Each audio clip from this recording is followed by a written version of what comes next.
So it sounds like you're thinking about getting a used Nissan Leaf, Ah, a 2015 S to be exact. okay. And you're a little bit nervous about buying a used EV, Yeah, I can understand that. especially with all the talk about batteries and range and all that. Right. But your commute is only about 10 miles round trip. Okay. So you're trying to figure out if this particular Leaf with its advertised 70-mile range Mm-hmm. is going to be a good fit for you. Gotcha. Well, in this deep dive, we're going to look at what actual Leaf owners on Reddit are saying, Terrific. and we'll see what we can learn about real-world range expectations, Okay. charging tips, and maybe even battery upgrades down the line. Sounds good.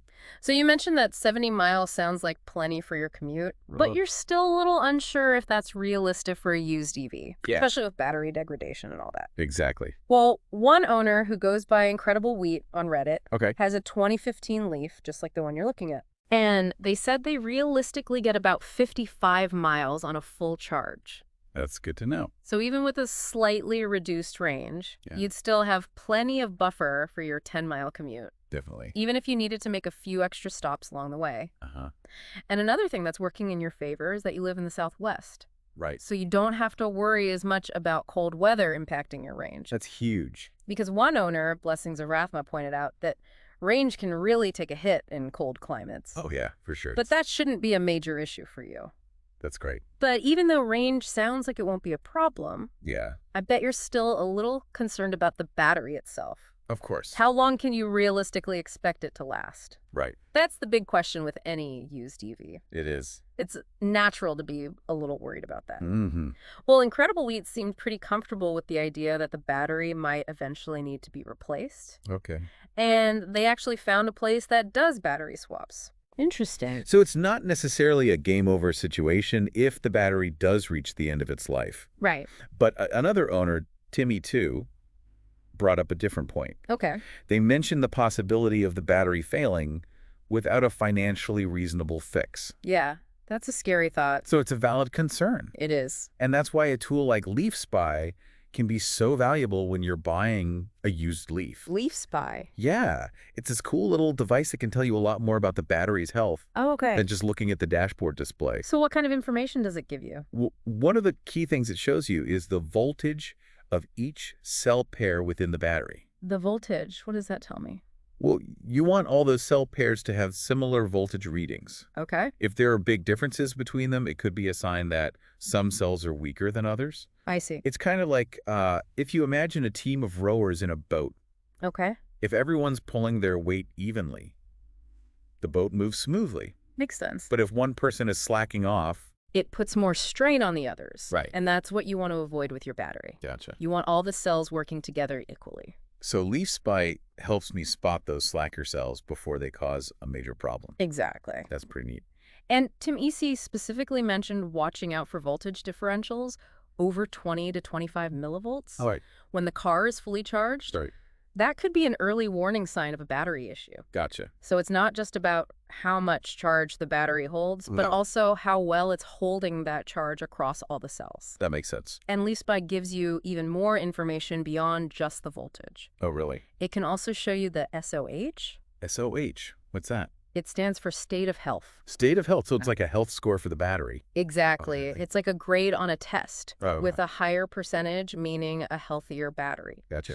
And according to Tim E., Yeah. you ideally want to see an SOH above 79 to 80%. Oh. And anything below 70% might be a sign to walk away. Good to know. But wait, there's more. More. LeafSpy also gives you something called HX. HX. What in the world is that? This measures how wide the battery retains its charge over time. Okay. So it's kind of like the battery's stamina. Interesting. A higher number is better here, too. Okay. You want to see an HX above 80%, ideally? Wow. Leaf Spy sounds like it's really essential for anyone looking at a used Leaf. It really is. Yeah. It gives you so much valuable information Mhm. to help you make a more informed decision. Right. And the best part is, if you're not sure about any of the readings, Yeah. you can always post them on the Leaf subreddit Oh, cool. and get advice from other Leaf owners. That's awesome. It's like having a whole team of EV mechanics at your fingertips. I like it. Now let's talk about charging. Okay. You mentioned that you don't have a garage, Right. so that raises the question of how you charge this Leaf at home. That is a good question. Well, one owner, Blessings of Rathma, Yeah. strongly advises against relying solely on public charging stations. Oh, really? Yeah, they can be unreliable, they Mm. often have long wait times, Okay. and they might not even be compatible with your Leaf. I see. So home charging is really the way to go. Makes sense. But what are your options if you don't have a garage? Right. Well, you could install a level 2 charger, Okay. which is faster than a standard outlet, Mm-hmm. and you can have it installed in your driveway or carport. Gotcha. But you might be thinking, Yeah. do I really need a level 2 charger for such a short commute? Right. Couldn't I just plug it into a regular outlet? Yeah, that's what I was thinking. You could, Okay. but it would be incredibly slow. Oh. We're talking potentially overnight to get a full charge. Oh, wow. Now, Timmy Two shared a workaround. Okay. They use a dryer outlet, Oh, interesting. and they dialed down the charger's amperage for safe overnight charging. Okay. But that might not be the best solution long term. Right. So a dedicated level 2 charger seems like the most convenient and efficient option, Probably. even without a garage. Uh-huh. And just to give you an example, Yes, on yes. Blessings of Rathma, Mhm. they also didn't have a garage, Wait. and they didn't have 240V service. Wow. So they ended up getting a hardwired charge point station Huh. for their driveway. That's cool. So don't let the lack of a garage discourage you. Definitely not. There are definitely options out there. Good to know. So let's talk about the price of this Leaf. All right. It's listed for $3,000, $3,000. which seems like a fantastic price. It does. But is it too good to be true? That's the question. Well, one Reddit user, Glittering Ad 5809, Mhm. said that $3,000 doesn't get you much in today's used car market. Yeah, that's true. But it could be a steal for this Leaf. Especially with those low miles. Exactly. 50,000 miles is pretty low for a 2015. Right. Yeah. And speaking of mileage, Okay. another user, Ehud, Uh-huh. found a 2015 Leaf S with over 100,000 miles for $3,000. And they even said that a 50,000-mile Leaf would probably sell for around $5,000 in today's market. Really? So it sounds like you might be getting a pretty good deal. That's great to hear. But what about the overall experience of owning a used Leaf? Are Right. people happy with their decision? Yeah, are there any regrets? Well, the Reddit thread is full of positive feedback from used Leaf owners. Oh, good. They love how reliable and economical these cars are, Okay. especially for city driving. Makes sense. 2 users in particular, 6 Strings, 10 Holes, and Ill Aspect 633, Mm-hmm. they both said they love using their Leafs for running errands and commuting. That's awesome. So it's not just about the environmental benefits, Oh, it's yeah. also about the practicality and affordability. Definitely. And here's a cool little detail. Great. Ill Aspect 633 is actually planning to upgrade the battery in their 2013 Leaf down the line. Really? Yeah, they're not even worried about the battery reaching the end of its life. Wow, that's impressive. They're just going to upgrade it and keep on driving. It really shows that these cars can have a long life, Yeah, it does. even if the original battery eventually needs to be replaced. That's encouraging. This is all really encouraging. It is. It seems like buying a used Leaf might be a really smart move for you, especially with your short commute and your desire for an eco-friendly car. For sure. But before you make any decisions, Yeah. we need to talk about how to properly inspect a used Leaf before you buy it. Okay. That's coming up in the next part of our deep dive. That's good. All right. So let's say I'm standing in front of this used Leaf Spy in hand, Okay. ready to put all this knowledge into action. Gotcha. What's my game plan? It's inspection time. Okay. So first things first, Yeah. treat it like any used car. Okay. You're checking for dents, Mm-hmm. rust signs of accidents, Nah. anything that seems out of place. Right. But with an EV, Yeah. there are a few extra things to pay close attention to. Like what? Well, the charging port, for Yeah. one. Yeah. That's the lifeline of an EV. Makes sense. So you want to make sure it's in good shape. Okay. Check for any damage, corrosion, Mhm. or if the cover sticks or anything like that. Gotcha. And then take a peek at the tires. Tires. Yeah, EVs can be heavier than gas cars. Oh, I didn't think about that. And that means they can wear down tires faster. Okay. So if you see uneven wear, Yeah. that could point to alignment issues or even problems with the suspension. Good point. So once you've checked the exterior, Mm-hmm. it's time to climb inside. All right. Now, this is where you're testing all those electronics Okay. and making sure everything works as it should. Right. So focus on the infotainment system, Mm-hmm. the climate control, Yeah. and definitely try out the AC, Oh, yeah. That's important. especially in the Southwest. You don't want to be stuck in a sauna on wheels. No, you don't.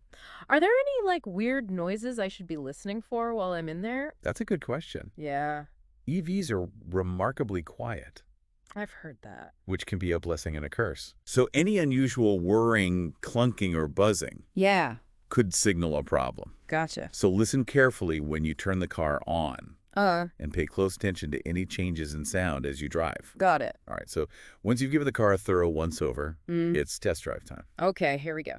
This is where you get to experience that EV magic. I'm excited. The first thing you'll probably notice is the acceleration. Oh, yeah, I've heard it's pretty quick. It is It's like a been- spaceship. EVs have instant torque, Okay. which means they take off from a standstill much faster than gas cars. Cool. What about braking? Oh, yeah, I've heard about regenerative braking, Right. but I don't really know what that means. It's a really clever way to extend your range. Okay. So when you press the brake pedal in an EV, it captures some of the energy that would normally be lost as heat Oh, wow. and feeds it back into the battery. So it's actually recharging the battery while I'm braking. Exactly. That's awesome. You might notice a slightly different feel to the brakes. Okay. But it becomes second nature after a while. Good to know. Now, during your test drive, Yeah. make sure to try driving up a hill. Oh, right. Remember Tin Sink mentioned testing the battery on inclines? Yeah. That can tell you a lot about its performance under stress. Hills are tough on batteries. They can be. Anything else I should be looking out for during the test drive? This is more of a general used car tip, Okay. but it's especially important with EVs. Yeah. Ask the seller for the car's full maintenance history. Oh, right. Good point. You want to see if the battery's had any issues, if any repairs have been done, Okay. and if the software is up to date. Got it. Knowledge is power. Exactly. So we've covered the physical inspection, Yeah. the test drive. Huh. Is there anything else I need to think about before I sign on the dotted line? There's one last piece of the puzzle we need to talk about. Okay. Pricing. Right. Remember that $3,000 price tag? Yeah. That's just the starting point. Yep. You'll want to factor in the potential cost of a battery replacement or upgrade down the line, Good point. as well as any repairs that might come up based on your inspection and the maintenance history. Right. It's easy to get caught up in the excitement of finding a good deal. It is. But being prepared for potential future costs is really important. Absolutely. So to recap, Okay. we've got Leaf Spy for checking battery health. Right. A meticulous inspection inside and out is a must. And the test drive is our chance to experience the joys and quirks of EV driving. Definitely. And, of course, being realistic about potential future costs Yeah. will help us avoid any surprises down the road. Exactly. I think we're ready for the final piece of the puzzle. I think so too. Okay, so we've really dug deep into the nitty-gritty of buying a used Nissan Leaf. We have. From Leaf Spy readings to test drive tips. It feels like we've covered it all. Yeah, I think we've given a pretty comprehensive overview. But before we wrap things up completely, I think it's worth taking a step back Okay. and considering the bigger picture. The bigger picture. Like, how does this purchase fit into your long-term transportation needs and goals? That's a good point. Are you thinking of this Leaf as a stepping stone to a newer EV down the line? Yeah. Or are you looking for a reliable and affordable car Right. that will just get you around for the next several years? That makes sense. I mean, it is tempting to wait Yeah. for something even better to come along. But then again, Yeah, this Leaf seems like a great way to get your feet wet in the EV world it does. without breaking the bank. For sure.